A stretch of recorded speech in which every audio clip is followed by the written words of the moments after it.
नमस्कार दीपक सर।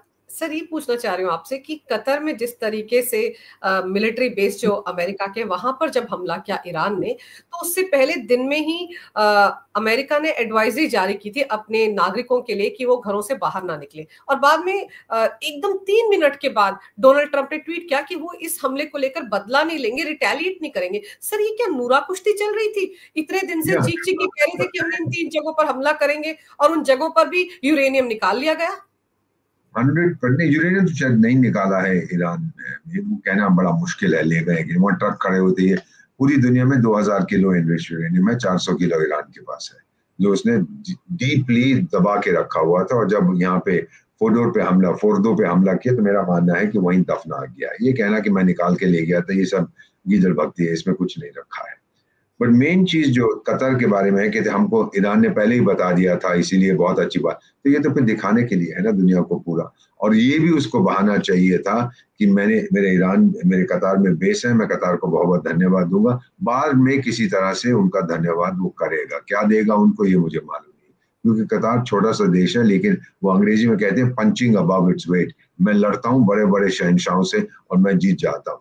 तालिबान के साथ भी पूरी मदद अमेरिका की तो कतार नहीं की थी, और कोई कर नहीं पाया था। तो ये जो उसने कतार के साथ किया है कि उन्होंने 13 मिसाइलें फेंकी थी या 12 फेंकी थी, मैंने सारी गिरा दी, एक रह गई, उससे कोई नुकसान नहीं हुआ।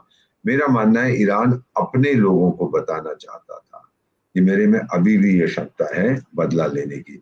लेकिन उसको ये भी पता था अगर डायरेक्टली मैंने कोई अमेरिकी मर गया या कोई उनका जहाज टूट गया या कोई शिप उनका बर्बाद हो गया या बेस में बहुत नुकसान हुआ, तो फिर टाइगर अमेरिका मुझे ऐसा ठोकेगा कि अभी जो उसने किया वो तो एक पिकनिक होगी।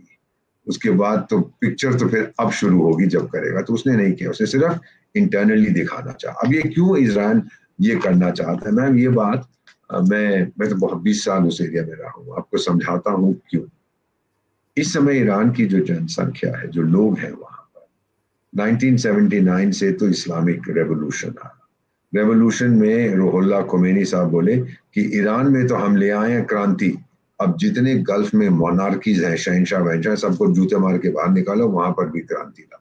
अरे टाइगर ऐसी चीजें नहीं कहते। उनको बड़ा जोश था, कई साल वो विदेश में रहे थे, वहां उनको असाइलम मिला था, इराक में मिला था, फ्रांस में मिला था। तो वो सोच रहे थे कि अब सारी दुनिया को मैं इस एरिया के साथ शुरू करके इस्लामिक रेवोल्यूशन लाऊं। इस्लामिक तो वो थे, बट वो रेवोल्यूशनरी इस्लाम लाना चाहते थे। वो फिर नहीं हुआ, वो मोनार्कीज उनके साथ बहुत नाराज हो गई। अब स्थिति ये है ईरान में, वहां के लोग, मेरे बहुत से दोस्त हैं ईरान, जो कुछ ईरान में हैं और बहुत से हैं ऐसे जो विदेशों में चले गए सीनियर लोग। वो कहते हैं हम बुरी तरह से फंसे हुए हैं। हमारे पास इस समय एक हुकूमत है ईरान में जो अपनी फौज पे भरोसा नहीं करती। फौज तो बॉर्डर पे बैठी हुई है उसकी। वो भरोसा करते हैं इस्लामिक रेवोल्यूशनरी गार्ड को, जिसको बनाया था रूहुल्लाह खोमेनी ने, उनने स्थापना की। उनने कहा देखो, फौज जो है वो रक्षा करेगी सीमा की, आप रक्षा करो मेरी वैल्यूज की। जो मैं बेसिक इस्लाम, रेडिकल इस्लाम, जिहादी इस्लाम लाया हूं, उसकी रक्षा करना आपका काम है। इसीलिए जो इस्लामिक रेवोल्यूशनरी गार्ड को होता है वो बहुत शक्तिशाली हो गया। उनके पास पूरी पावर है। किसी को सड़क पे कोई जा रहा है, बोले तेरे कपड़े ठीक नहीं है, महिला हो या पुरुष हो, उठा के ले जाओ। पुरुष है तो उसकी दाढ़ी काट देंगे, महिला है तो आपको पता है क्या हुआ था, उसको मार पीट के उसको मार देते हैं। उनसे कोई सवाल नहीं कर सकता। They have total internal power. Iranian कहते हैं कि भाई इसको इलेक्ट किसने किया? ये तो अनइलेक्टेड, पूरी इन्होंने एक स्टेट विद इन स्टेट बना दिया। हमको ये पसंद नहीं है, हम खुश नहीं हैं अली खमेनी साहब की सरकार से। लेकिन चॉइस क्या है? घर के अंदर तो मैं फंसा हुआ हूं, घर के बाहर भी मुसीबत है। अमेरिका हमसे कहता है, पश्चिमी देश कहते हैं कि हम जो करेंगे आपकी लिबरेशन के लिए करेंगे। लेकिन ईरानियंस को याद है मैम, इराक में क्या हुआ था, सीरिया में क्या हुआ था, लीबिया में क्या हुआ था, यमन में क्या हुआ था, और बहुत हद तक इजिप्ट में भी। कि लिबरेशन तो आपको मिल जाएगी, लेकिन फिर वहां गदर भी तो आएगा। अफगानिस्तान में भी हमने देखा, तालिबान को आपने भगा दिया, लेकिन फिर वहां फिर गदर शुरू हो गया। तो ये चीजें उनके मन में है कि घर के अंदर बैठा हूं मुझे बहुत तकलीफ है, घर के बाहर निकलूं तो बहुत तकलीफ। तो अभी जो हुकूमत है कैसे बदलूं उसको? यूं कहते हैं ना कि द क्योर, जो इलाज है वो बीमारी से ज्यादा भयंकर है। वो पसंद नहीं करते खुमैनी की सरकार को। और खमेनी की सरकार का जो IRGC है वही तो उसको जगह पे रखा हुआ है। कोई भी अगर मुंह खोलता है वहां पे उसको जूते पड़ते हैं। और ये जो वहां पे प्रदर्शन चल रहे थे तेहरान में, ओए ओए हमने हरा दिया अमेरिका को, वो ईरानियन सिविलियंस नहीं थे मैम, वो तो सब इस्लामिक रेवोल्यूशनरी गार्ड कोर के लोग थे, कपड़े बदल के वहां नाच रहे थे। तो अगर इसको समझ जाए कि ईरान में अब बगावत इंटरनली आएगी, इस समय नहीं आएगी क्योंकि वो डरते हैं। लेकिन मेरा ये मानना है, ये मैंने भी देखा है, जो बहुत साल होती है, तो 45 साल से इनकी तानाशाह रेजीम चल रही है, ये मैंने देखा है मैम। ये मैंने टुनीसिया में देखा, करोड़ों लोग आपका कार्यक्रम देख रहे हैं, टुनीसिया में मैंने देखा, ये बच्चा टुनीसियन इंजीनियर रेडी में फल बेचता था अपने परिवार के लिए, क्योंकि इसको कहीं अच्छी नौकरी नहीं मिली। एक दिन पुलिस वाले आए, पुलिस वाले तो हर जगह एक जैसे होते हैं, उसकी रेडी उठा के ले गए, तेरे पास लाइसेंस नहीं है। इतना परेशान हुआ है, केरोसिन की एक तेल की बोतल खरीद के सिर पे डाली, आग लगा दिया अपने आप को। 15-20 दिन में इसका निधन हो गया। और फिर बगावत शुरू हुई, एक आदमी ने शुरू की, फिर टुनीसिया को खा गई, अल्जीरिया में समस्या हुई, इजिप्ट में समस्या हुई, लिबिया में समस्या, वो फैलता गया जिसे हम अरब स्प्रिंग कहते हैं।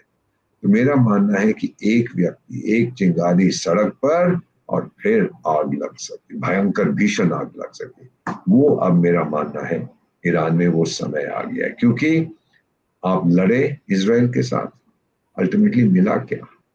जो बर्बादी हुई है। फिर जाके आप कहते हैं कि आपने समझौता कर लिया, तो टाइगर मेरा क्या होगा कालिया?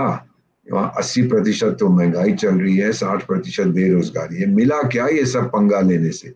इजराइल वहीं बैठा है, अमेरिका और बीच में कूद गया है। आप में दम है और खमेनी साहब बैठ के मॉस्को में बैठे हुए हैं। So what is happening? मेरा मानना है कि जो हुआ था 1953 में, जब पहली बार बगावत आई थी, मोहम्मद मुसद्दक प्राइम मिनिस्टर होते थे उस समय ईरान के, उन्होंने सारी तेल इंडस्ट्री का राष्ट्रीयकरण किया। ब्रिटिश और अमेरिकन बड़े नाराज हुए, तो फिर अपने ट्रेंड बदमाशों को पूरे ईरान से तेहरान ले आए, वो सड़क पे आके हाय हाय हाय हाय शुरू कर दी सरकार की। वही अब आप देखेंगे होने वाला है। ट्रेनिंग सबको मिली हुई है जो ना खुश है, बस वो मौका देख रहे हैं। पीस डील करा, पीस डील हो गई, समझौता हो गया, 6 घंटे के बाद ये हो जाएगा, 12 घंटे के बाद, दिमाग खराब है इसका। और आप पता है कि लेटेस्ट न्यूज, हम लोग आपसे बातचीत कर रहे हैं 4 बजे, और आज है 24 जून, 4 बजे इंडियन टाइम, 24 जून को बात कर रहे हैं। वो समझौता हुआ नहीं कि 2 घंटे के बाद फिर से मिसाइलें होंगी शुरू। कहाँ गई आप शांति दी? शांति कौन चाहता है उस एरिया में? कोई नहीं चाहता है। अमेरिकन कंपनी बैठी है मैम, कंप्लीट अमेरिकन कंपनीज बैठी हैं, ईरान का जो ऑयल वेल्स हैं उसको उन्होंने ढक दिया है, नहीं प्रोड्यूस कर रहे। अब टाइगर ऐसा करो, प्रतिबंध हटाओ, हम ईरान का तेल निकालेंगे जो हम इराक में कर रहे हैं, उस तेल को बेचेंगे, उसी के साथ वहां की रिकंस्ट्रक्शन करेंगे। और रिकंस्ट्रक्शन कौन करेगा? अमेरिकी कंपनियां।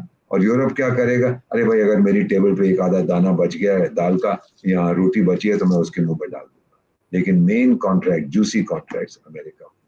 This is the whole game. और अगले 50 साल तक जब तक तेल है, मिडिल ईस्ट का चौधरी अमेरिका बन के रहेगा। Game over. लेकिन सर, ये जो सीजफायर का ड्रामा खेला गया, जिसके कुछ घंटे बाद ही आप देखिए कि ईरान ने फिर से हमला कर दिया इजराइल पर, इजराइल कह रहा है कि भरोसे लायक नहीं है दुश्मन देश, तो ये सब तो फिर शुरू हो गया सर। तो ये अचानक से सीजफायर का ख्याल ट्रंप को क्यों आ गया? क्या कतर पर जो हमला उसके बाद ये लिया गया, या ये सब कुछ प्लान था, स्क्रिप्टेड था, कि ऐसा करके को भी ऐसा बहाना मिल जाएगा एग्जिट का ईरान को? ये सब था। मेरे को चौथा नोबेल प्राइज मिल जाएगा ना अगर मैं ये कर दूं। अभी तक तो एक के लिए सिर्फ वो मुल्ला मुनीर ने उसको नॉमिनेट किया था, लेकिन मैड मुल्ला मुनीर। लेकिन अब तो क्या है कि वहां पे मैंने सीज फायर करा दिया, बताने के लिए कि मेरा बहुत इन्फ्लुएंस है। ईरान को ये कह दिया कि टाइगर मैं बहुत ठोकूंगा तेरे को, अगर तुझे कुछ करना है तो मेरे बिना तू कुछ नहीं कर। तू तो मुझे बड़ा शैतान, इजराइल को छोटा शैतान कहता, बाहर निकाल इन मुल्लों को, मैं तेरा दोस्त हूँ। तेरे दोस्त का मतलब तेरा तेल मैं ले जाऊंगा, वो मुझे चाहिए और कुछ मुझे लेना देना है। कल को इजराइल तेरे को पूरी तरह से नष्ट कर देता है तो मेरा क्या जाता है? अगर वहां पे गदर हो जाता है, अगर आप लोग सत्ता पलट सही तरह से नहीं करते, फिर इराक में, लिबिया में, अफगानिस्तान में जो हुआ था, सीरिया में, अगर गदर होता है तो मेरी कौन सी, मेरे चाचा जी का क्या जाता है? होने दो। लेकिन अब उठो और बगावत करो। सीज फायर मैंने करा दी है, अब आप ऑर्गेनाइज हो जाओ। समझ रही हैं मैं क्या बता रहा हूँ? ऑर्गेनाइज हो और सड़कों पे बाहर निकला। कल आप देखिए क्या होता है, बगावत शुरू हो जाएगी। क्योंकि ये जो इस्लामिक रेवोल्यूशनरी गार्ड कोर है, इसके भी लीडर सारे मार दिए एक एक करके इसराइली ने, वो कमजोर हो गया। इसराइल भी यही चाहता है कि देख टाइगर, मैं इस एरिया में बैठा हूँ, मैं यहाँ का चौधरी हूँ, मैं अमेरिका का चौकीदार हूँ, मुझसे पंगा मत ले। मैं बैठा हुआ हूँ, मैं तुझसे पंगा नहीं लूंगा तो मुझसे पंगा मत ले, बाकी जो करना है वो कर। लेकिन ये बार बार धमकी देना कि यहूदियों को जीने का हक नहीं है, ये नहीं है। मेरे परिवार में बेटा, आई हैव अ यहूदी, हमारी एक बहू है in my extended family in America. मुझे डैड कहती है, क्या बोलूं उसको कि आपको जीने का अधिकार नहीं है। दिमाग खराब है इन लोगों का।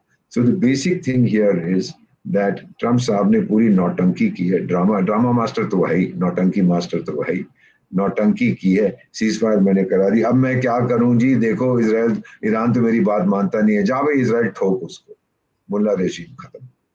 That's the game. ईरान फंस गया है, वो ये शातिर ट्रम्प साहब को नहीं समझ पा रहा। बहुत बहुत धन्यवाद सर, आपने बहुत ही आपका विस्तार धन्यवाद। से जियो पॉलिटिक्स पर ये सब कुछ समझाया मेरे दर्शकों को। मेरे लिए आपने अपने बिजी शेड्यूल से समय निकाला है, आपका बहुत बहुत धन्यवाद। नमस्कार, भारत माता की मैं जय हो, आपसे वंदे मातरम, जय अक्सर श्री कहता राम। हूँ कि मैं भगवान को मना कर सकता हूँ, बेटी को मना नहीं कर सकता। थैंक यू वेरी मच बच्चे, थैंक यू। जय thank you Siya sir, Ram, जय वंदे सिया राम, मातरम। वंदे मातरम।